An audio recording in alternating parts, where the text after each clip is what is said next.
The town itself was founded in the 1870s during the Colorado silver boom, and for the century that followed, mining was its lifeblood. But when the mine shut down in the early 1980s, many of those who lost their jobs were forced to move away, and that small Colorado community was at risk of becoming a ghost town. But one local miner decided instead to do something big, something that would bring people to his town from across the world, something that would put Leadville, Colorado back on the map. Today is Wednesday, August 27th, 2025, and on this day in 1983, Ken Chlouber and Merilee Maupin hosted the first Leadville Trail 100. In this episode, we'll talk to Ken and Merilee about how they turned their small mining town into the home of one of the most iconic ultramarathons in the United States. I'm your host, Running Up That Hillary, and you are listening to Today in Running History.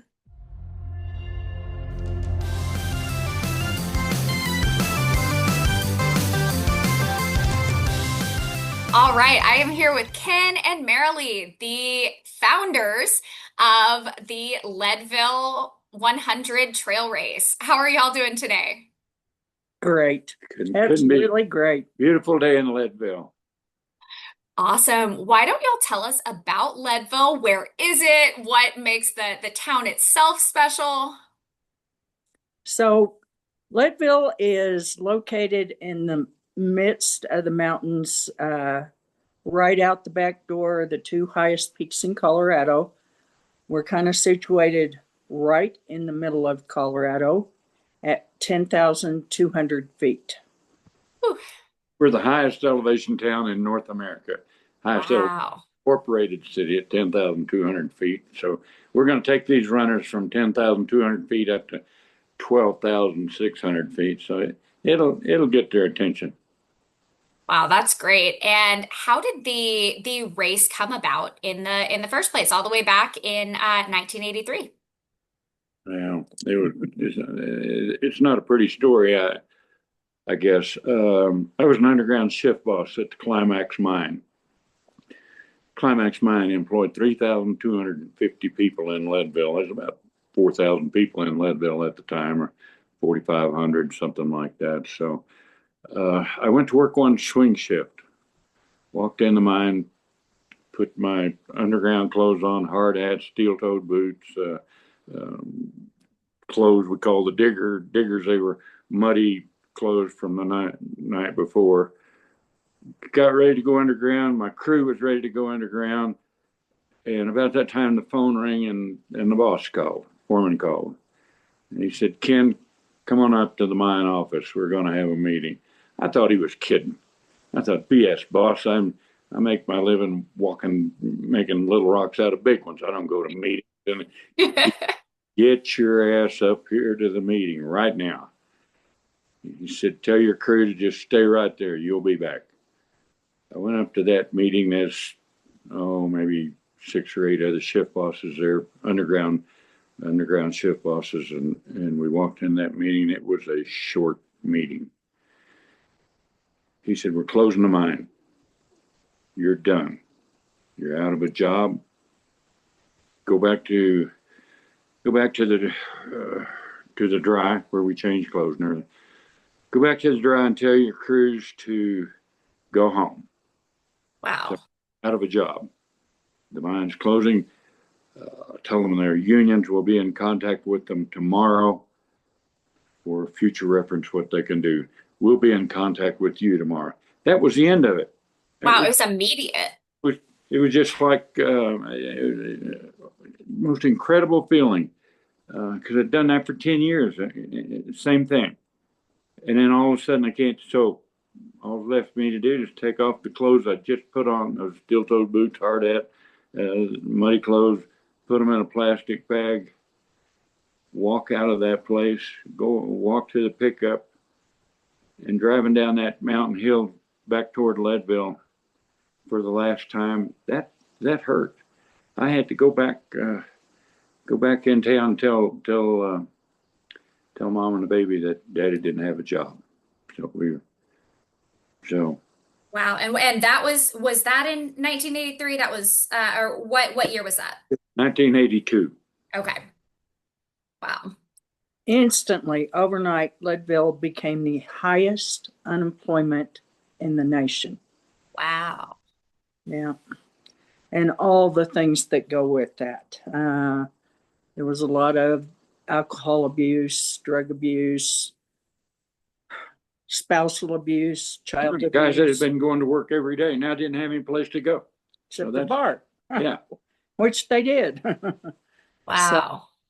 and houses, when people had to walk away from their houses because all of a sudden their mortgages were worth lots more than their houses.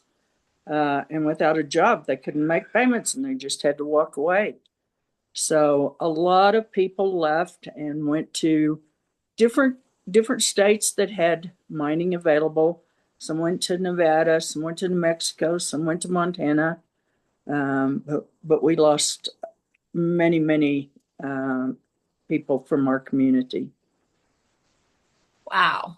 So the town was at an all-time low at that point. And so, prime time for something to shift. Can you tell us about how that happened? Well, the community got together. Um, I was one of the county commissioners. We had 3 county commissioners. I was one of them. And at the time, the county commissioners was just sort of wasn't as important as they were after the mine closed, because that mine paid 82% of our property taxes. So at Wow. the same time that everybody in Leadville lost their jobs, it was a tremendous tax shift. That's those taxes that the mine was paying now went over to the individual homeowners, the individual residents of Leadville. So it was a sort of a double hit. So we didn't know, there was nothing to do. You just pick up the pieces and go and run and do whatever you could do. And as Merilee was saying, most of the town just saddled up and left jobs elsewhere. The few of us that were left got together and said, we got to do something. We can't just do nothing. So, Governor of Colorado, Richard Lamb, came to Leadville because we were the highlight of community across the nation. He came to Leadville and went over all of our troubles and all what we were doing in our tax base and what was going on. And he said, you got to bring people to your town to spend money, because if you don't, you're going to lose your school, you're going to lose your hospital. You lose either one, you're a ghost town. That hit everybody real hard. But then he said the magic words. He said, to get people to spend money, they've got to stay overnight. Oh, that just lit all the candles, because I thought, by God, if they run 100 miles, they're darn sure going to stay overnight. They would. Were you a runner at this point? What got that idea going for you? Because I feel like, that wouldn't be the first thing that would pop into into somebody's head if they weren't used to the running world. We both were burro racers. Burro racing is the only sport that's indigenous to Colorado, and a lot of these mountain towns are famous for their burro races, but we both participated in those. And we were pretty good runners, run alongside with those burros. Yeah. So how cool! I read Chris McDougall's book about the burro race there Sherman. In Leadville. Yeah, Sherman. It was fun having Chris come and do that for sure. Yeah. Because he'd already been here and written Born to Run. Yeah. When he wrote the book about Sherman, but wow. So the burro racing came before the regular racing. Y'all that was your main event.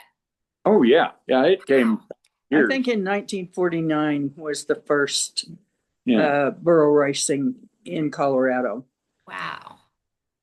We had a burro race in Leadville they had a borough race in Fairplay, and it would go from Leadville to Fairplay one year, Fairplay to Leadville the next. And the two towns soon decided that wherever it finished was who got the money. So they split it up, and each would go to the top of Mosquito Pass and back down for their own race, so that people would be there for the finish in their own towns, and each town could make money. Wow. So Well, you're familiar with burro racing, and so the gears start spinning about 100-mile race. Where did the number 100 come from? Because that's, I mean, well, is that just for the overnight? we had the community members that were left in the town, me and Merilee and a few others. We talked about all kind of things, fairs, rodeos, whatever.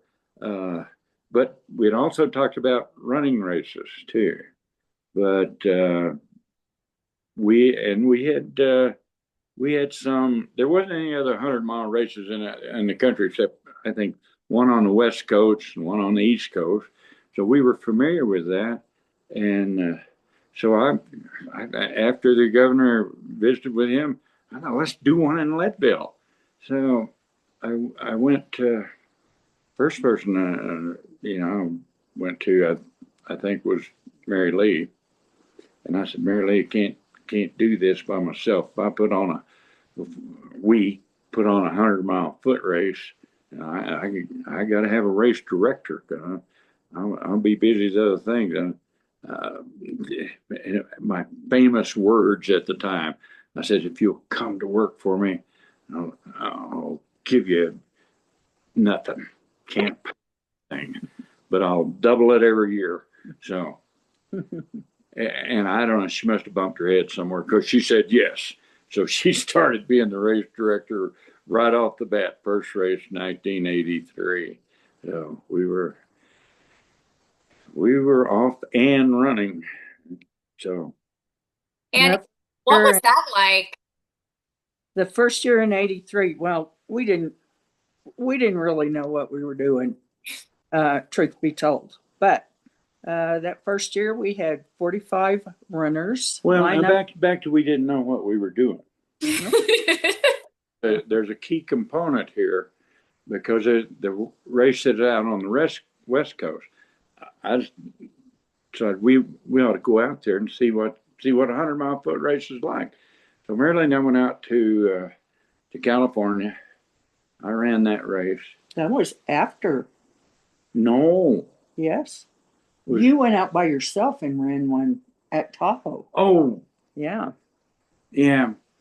Yeah. That was nothing. Well, okay. I'm off for a year. So what? Story I was getting to about running the race out in California. Is that Western states? And I wasn't going to name names because I don't have any use for them. They treated me. They treated me okay, but they treated the crew and Pacer, which was Merilee, treated them very bad. Really? Ordered them around. If you don't stand over here, we're going to disqualify your runner. If you do this, we're going to disqualify your runner. It was always whatever she would do was with a threat. She's going to disqualify the runner, and so she followed the rules, and I got through the race. But after we came back to Leadville, I said, Merilee, we're not going to do that. We're going to treat our entrants, treat our athletes that come here. We're like customers. We're going to treat them, like customers. And she looked at me and she says, no, Ken, we're going to treat them like family. Wow. That made all the difference. And it made our race different, still different today from every other race from 5K up to 100 miles. I love that. We treat them like family. We don't have any more thanks or gratitude for those fast runners that finish first, and we hug that person that finishes last place just as much. because they're family. They're sons and daughters. We tell them that right at the start of the race. This is family. Out there on that race course, they're your brothers and your sisters. You help them get through, and they're going to help you too. And it's worked. It's worked. So that's the family part. We give all that gratitude to Merilee for that. I love that so much. That sounds so great. And how did you was there an ultra community at the time? How did you get those 45 runners to this Boy, race that hadn't started before? that was, in those days, it was difficult. There was no computers, no cell phones, no internet. So everything was done on a typewriter and copied, and we went to running stores all over the state, and word kind of got out, and we had 45 runners that Yeah. year. I took entries that we'd had printed somewhere to all these running stores, just visiting them. That's the only publicity we really had. And we made our local paper, certainly, because planning was underway and they were keeping up.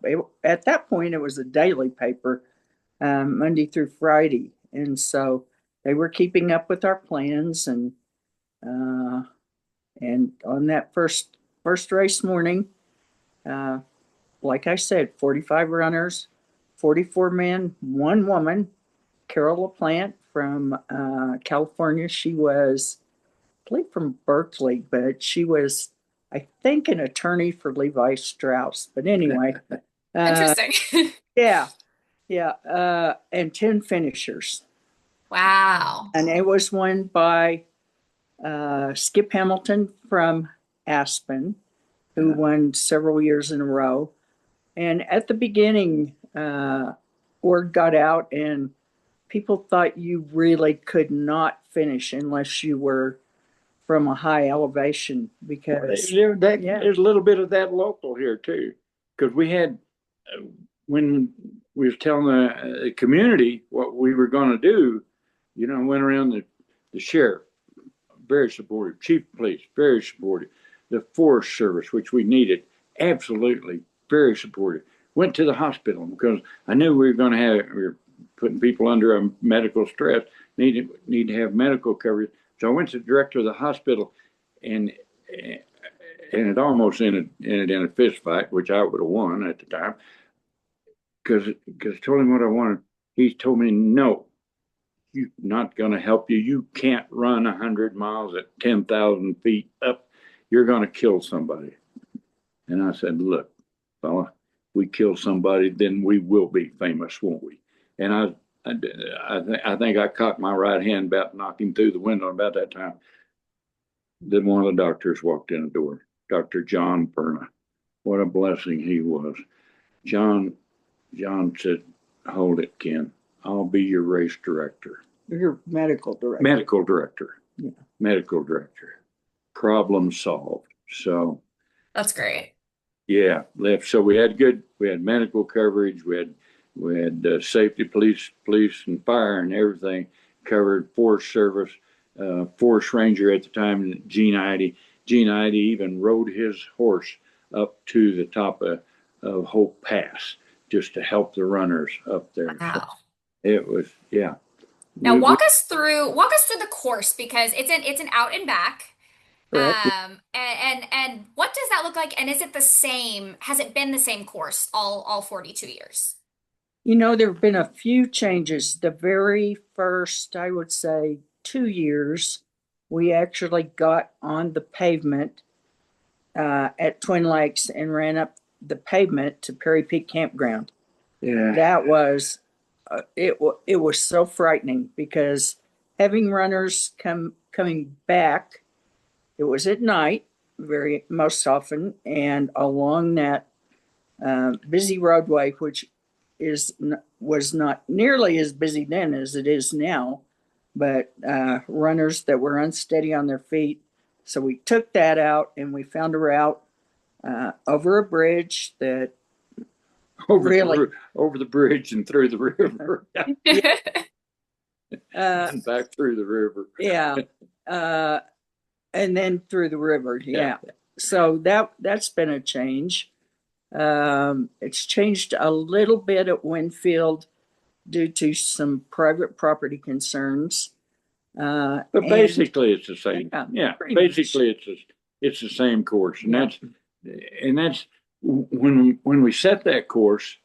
That was just by the grace of God, because there's no cell phones. We couldn't go and talk. So I had my son, I think, was 8 years old. So I had him at the time go with me, and we'd go out on the trail with the little wheel thing that measured the trail. And we had borrowed it from it was public service then. Yeah. But XL Energy now. Yeah, the electric company. So we wheeled it, of course, and Wow, you did that the whole 50 up, and it took a lot of days to do that, and I had to pay him off in Matchbox cars. Help me. Yeah, we'd wheel it and write it. We'd write down distance. I'd carry a pencil and a little paper with me, and we'd write down the distance. But it worked. For some reason, it worked. We got our 50 miles from Leadville over Hope Pass down to Winfield. Great turnaround point, old historic ghost town, Winfield. yeah, that was my next question was actually about the turnaround, what that is like.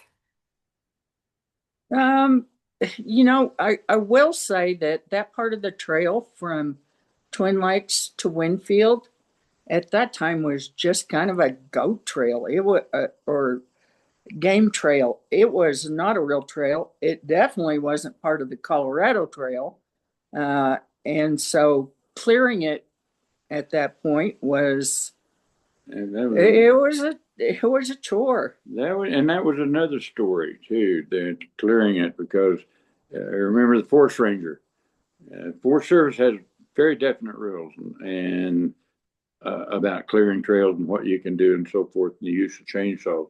And the Forest Ranger told me, when I told him what we was going to do, he says, you can't use chainsaws because you're not qualified. You got to have certification on a chainsaw to go. And I said, Gene, we live in Leadville. We've been cutting wood for years. Everybody cutting wood around here. And he said, no, that's the rules. You can't use chainsaws back up on that Forest Service. Then he said, I'm leaving town Thursday. I won't be back till the following Monday. Well, thank you very much.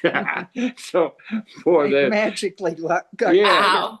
that Thursday, I had a couple of buddies of mine. We had those chainsaws humming, going up that trail over Hope Pass and clearing the tree, because there was kind of an old mining trail that went up through there, because there was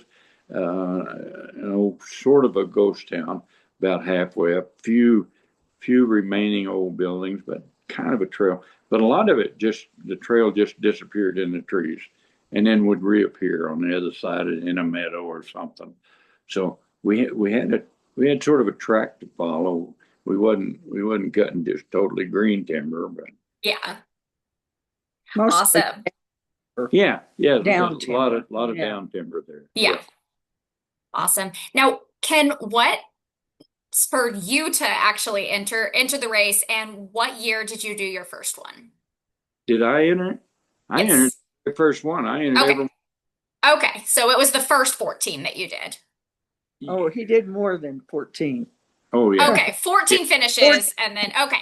Yeah, I probably entered, I don't know, 18 of them or something. But I tell everybody today, there's some bad things that can happen to you out there in those mountains Oh, running. I can imagine. Yeah, and that first year though was a real education, because I was in great shape, ran over Hope Pass, Winfield Terrain, coming back. I was all by myself. There wasn't, runners. They were thin apart by that time, and coming back over Hope Pass, I said, well, and I got near the top, and just a complete and total idiot, because I should have gone on over down into Twin Lakes, but I didn't. I turned around. No, I can't go over this. I got to turn around and find somebody. So I went back down to where, towards Winfield. Well, by then everybody'd gone. It was raining Oh, and it was dark. getting dark. Yeah, getting dark and raining. I was just, shorts and t-shirt, and I didn't know what to do. Just about that time, this old pickup came down the road, heading toward the highway, and he kind of stopped and he said, "What are you doing out here?" I said, "Well, we're having a race, and I'm kind of don't know where I am." And so he said, "Well, where you want to go?" And I said, "Well, I hope to get back to Twin Lakes." And he said, "Well, you can get in the back of the pickup." I got in the pickup, rode 15, 20 miles in the rain in the back of that pickup. I was soaking wet by the time we got to Twin Lakes. But thank goodness, part of Twin Lakes is the aid station there at the back end of a hotel. He Oh, was so hypothermic. Oh, my yeah. God. I could, so well, when was your first finish? Was that the following year? following year. Yeah. Okay. Yeah. Then I finished every year after that, just for 10 years or so. And it got to where it wasn't, it got to where people thought, well, Ken's going to finish. I'm just going to stay with him. I have a whole herd of people following me. That's great. Yeah. I mean, it sounds like a good strategy. I probably would do would do the same if I was in something, knowing somebody that started the race and had finished it that many times. You sounds like a pretty safe person to latch on to. Yeah, if they'd only known, I was probably the dumbest guy out there. So Now, it was fun. It was exciting. Well, still is. yeah. today. Yeah. And in the 42 years that it has been going on, for each of y'all, what is your all-time favorite memory? If you can narrow it down. Boy, I don't think I have just one. What's one that stands out as really good? If not your absolute favorite, but just what's one really wonderful memory that you have? Oh, I can tell you this two memories, and it comes with two guys that were one of them, my very best friend, just passed away last week, but he was a fellow county commissioner whenever I wanted to start the race, and I went in and told him, his name's Carl Miller. I said, "Carl, I'm gonna start this 100-mile race, and I've got to get all these permits from everybody, state, county, federal government, everybody." And said, "I'm gonna need your help." He said, and I said, "Will you help me?" And he said, and this ought to be carved in stone somewhere. He said, "Ken, you're crazy as hell. Sure, I'll help you."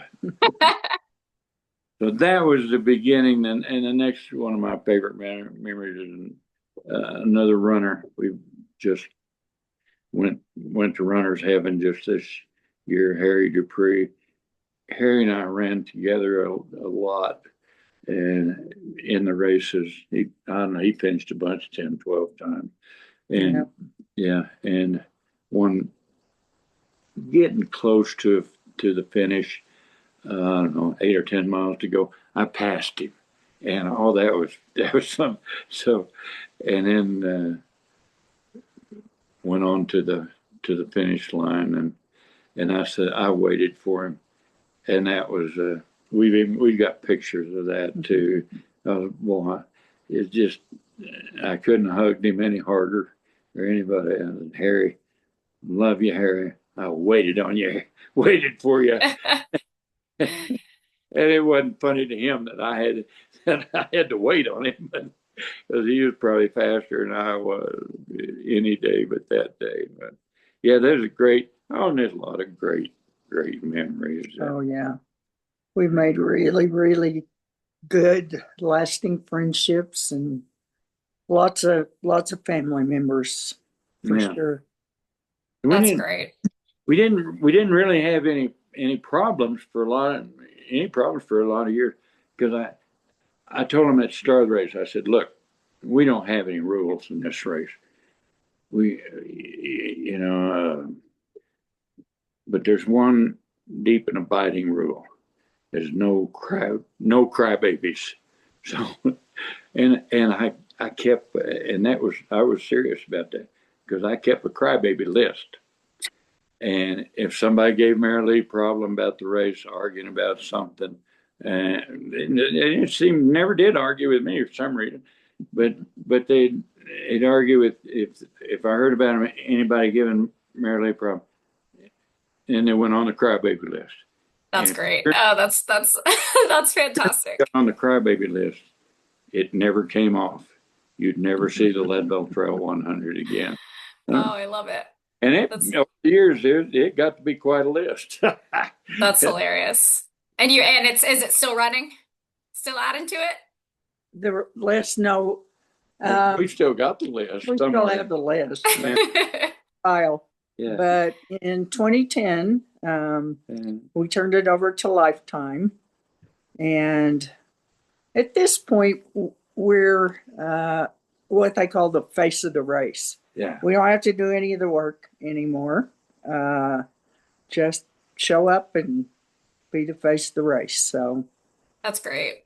And we did. When we turned this over to Lifetime, we always did this race for the benefit of the community. Not, in fact, we put those rules in place right on day one. The race would start and end in Leadville. Number one. Number two, we wouldn't ask any of our local businesses for financial support, because we wanted to bring them money. And number three, no one would be selfish nor self-serving. So, yeah, when we turned this over to Lifetime, the number one guy, the founder of Lifetime, Bahram McCarty, he'd done the race. He did the bike race several times. He's a good mountain biker. Never run I think the longest he ever run was a 10K. But he jumped in that 100-mile race and he finished.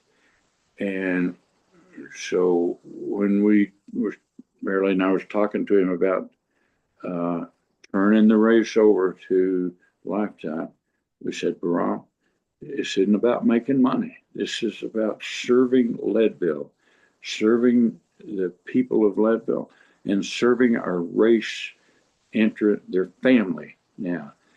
And I said, if that's agreeable, then we'll make a deal with you. And he said, done. He said, if anything ever happens in this race that you don't approve of, you're not fully supportive of, he said, I'll be supportive of Leadville and I'll be supportive of the runners, but if anything happens that you don't approve of, you call me and I'll fix it. That's great. He's kept his word. He's kept his word 100%.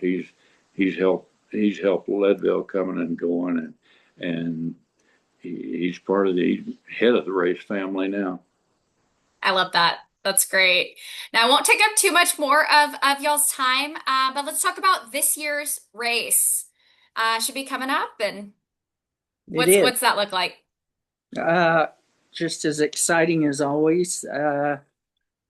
One thing that I want to bring up, and you asked about memories, and in 2002, we put together the Leadville Trail 100 Legacy, which is the charitable and giving arm of the races. One thing that we do is for every Lake County High School graduate, they get a $2,000 scholarship. It's not need-based, it's not grade-based. We don't care if they're going to horseshoeing school or research university. We're going to help them with those dreams. So a lot of those memories, really good memories, have to do with changing lives. And we feel like, number one, the races themselves most definitely change lives. And the offshoot of that is that the legacy, with what we do with the legacy, certainly changes lives as well. Well, So that's when Merilee and I have a quiet moment to talk to each other. We started these races for the number one, for the benefit of Leadville, for financial benefit of Leadville, bring money to Leadville to help people that didn't have a job, didn't have a buck. So for the benefit of Leadville. On that target, we hit a home run. Because these races have benefited Leadville to the millions of dollars. But what we're most proud of now is that we're changing lives. We tell these athletes that you cross that finish line, you come to Leadville Trail 100, you do what it takes. You dig deep. Digging deep made Leadville rich and famous, and it'll do the same for you. But you cross that finish line, and it'll change your life, and it has. We've had hundreds of runners, mountain bikers come to us with tears in their eyes. And Merilee, Ken, you changed my life. We tell them, thank you. You go home, pass it along. Pass it along. No, I love that. That's so great that it's had such an impact on not only on y'all, on your community, but so many people coming into Leadville from outside of the town. And it's such a well-known thing. I am not an ultra runner. I've done 150K ever, and that just about killed me. So, but I am so familiar, with the name of the race, and I think there are so many other people that are in a similar spot as I am. Holding you back.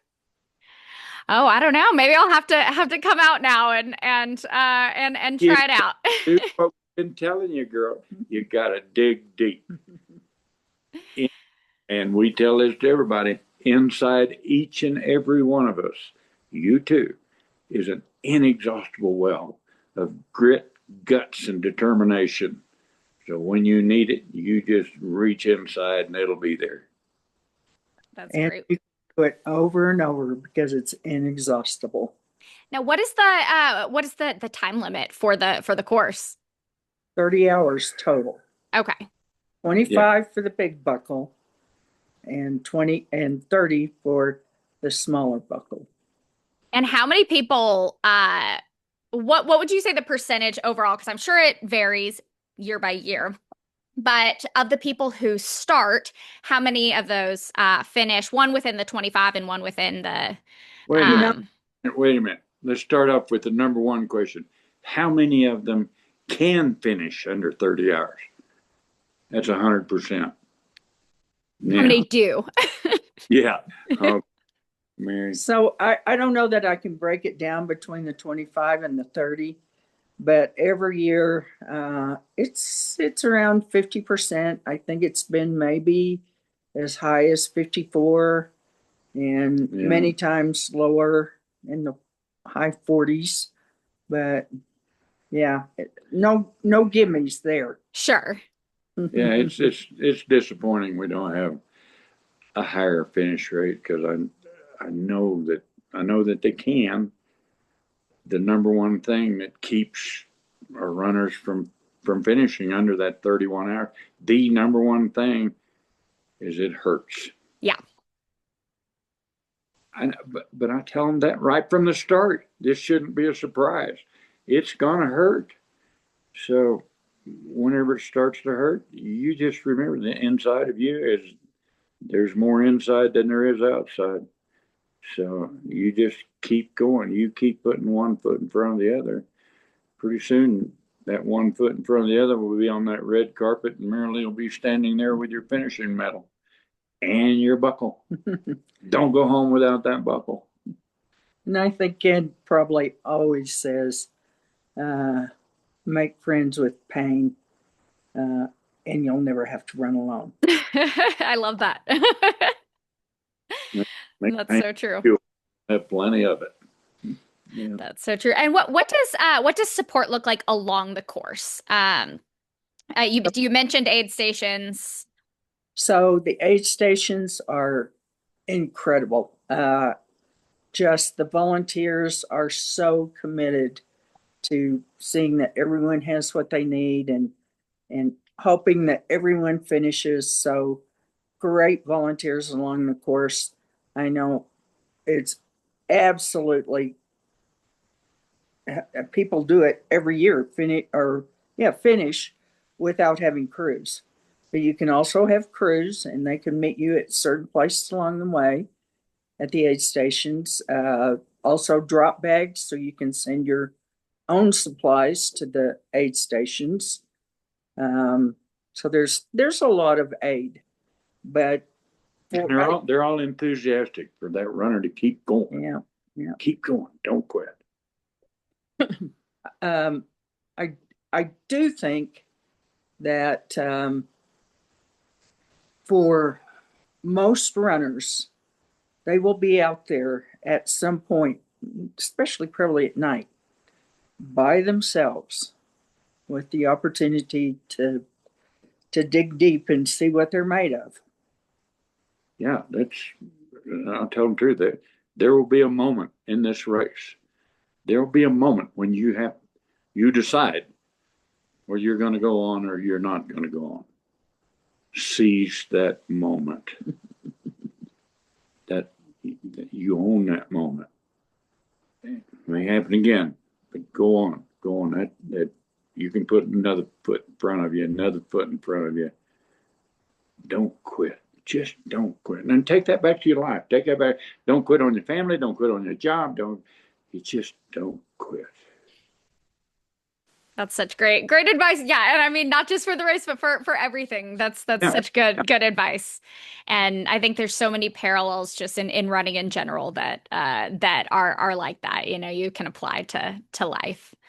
Now, over the last 42 years, obviously a lot has changed. What is something that has stayed the same within this race since 1983? Merilee. She's the same today as she was in 1983. Maybe a little older. Not a bit. Everything else has changed. Cell phone probably changed more than anything, but yeah. But I'm going to say what's not changed is the family aspect of the race.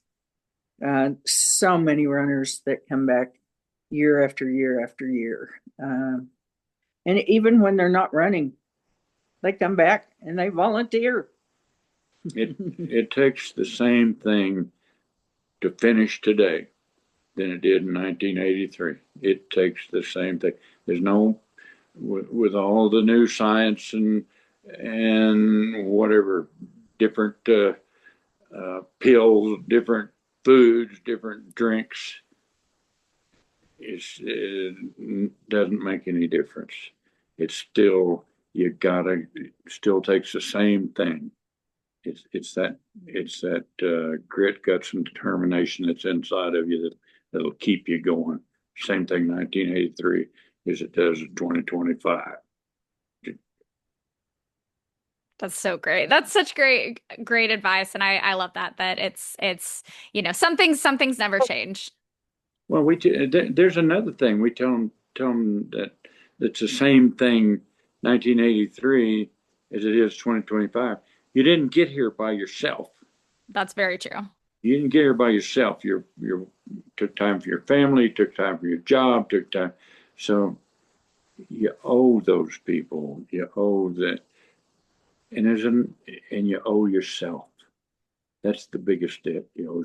So don't quit on those people that sacrificed to get you here. And number one, don't quit on yourself. So we are only 2 days away from this year's race. On by the time this airs, because the first race was a little bit later in August, so this will be airing after the 2025 race has ended. What are you most excited for this year, and what does that look like? Is there anything different for this year? I'm going to say the women's record set by Ann Trayson in 1994 stood since then.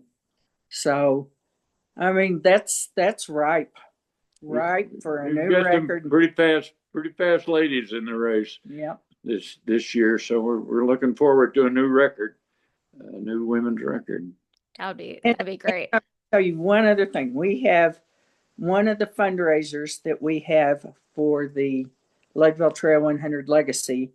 So we have a dream chaser. Oh, His yeah. name's Rodrigo Jimenez. Rodrigo starts not at the end of the pack, but when the sun comes up, 2.5 hours after everyone else. Wow.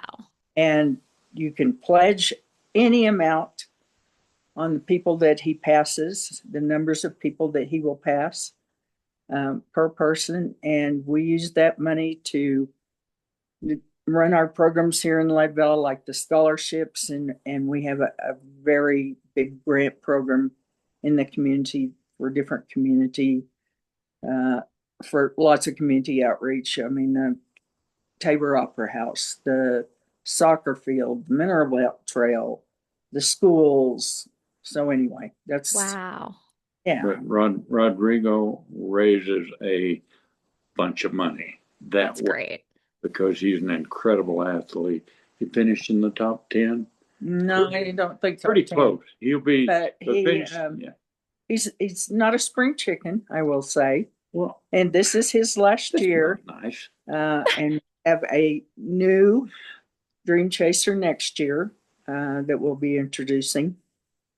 Rodrigo is going out on top. And we've had a Dream Chaser for the bike, but Rodrigo came to us and said, I want to be a Dream Chaser for the run. Wow.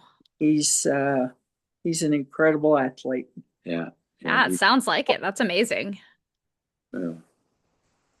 Well, very cool. Well, I really appreciate y'all's time. It sounds like such a great race. Scares me a little bit. I'm You can come. We have a marathon and half marathon. Oh, We have a 50. okay. You can work your way up. Now, are those on different Yeah. weekends though, correct? Yes, the marathon and half marathon are in June, Okay. in July, and then But I'm going to tell you, girl, if I'm your daddy, I'm going to tell you, no, get it. Do this. Sign up for that 100-mile race, be at the starting line, and go for it. And either way, you finish or you don't finish, it will change your life. Because if you don't finish, you're going to have to come back next year. Finish. What advice do you have for somebody like myself who does not live at altitude? Because the distance is something you can prepare for. Do you have any advice for people who are not used to that sort of air? Yeah, forget it. Don't use that as an excuse. Don't hold that in back of your mind. Oh, I can't do that because I live on the East Coast or the West Coast. No, we have plenty of runners that finish in the under 25 category that come right from the born and raised on the sand on the ocean. So yeah. And that's a crybaby excuse. I don't. So just put that in the back of your mind. When that's starting, I'll drop the trigger on that old double barrel shotgun at the start. All you got to do is just keep going, and you don't have to worry about anything else. There's no thinking thing. You just keep, and then Merilee will tell you when to quit. Excellent. I love that. So just keep moving forward and then turn around and keep moving back the other way. And That's right. that's all you got to do. Everybody that's in the race. Awesome. Well, thank you all so much. I hope you have a wonderful weekend this weekend. I can't wait to follow along from Texas and hope to come out to Leadville before too long, join one of the races, meet y'all in person. And then by the time this airs, I will have, hopefully I'll have some news on the women's record I can share with everybody. Okay. We look forward to seeing you on the entry list next year. All right. Thank y'all. Thanks, Hillary. Thank you. Okay, guys, so the 2025 edition of Leadville was actually 2 weeks ago, and I am so excited to share that Ann Flower did, in fact, break the women's course record after the previous one stood for 31 years. On the men's side, David Roach ended up breaking his own course record from the previous year as well. And in addition to the winners, I'm happy to share that another 379 runners finished this year under the 30-hour course limit. And that is all I have for y'all today. Thank you so much to Ken and Merilee for joining me, and thanks to the rest of y'all for listening. Make sure to like, subscribe, comment, share, rate the show 5 stars, and then send this episode to someone you'd like to run Leadville with. And then join me tomorrow to hear about the 3-mile world records set in just 9 days as 2 men duked it out to be the best. I'm your host, Running Up That Hillary, and this has been Today in Running History.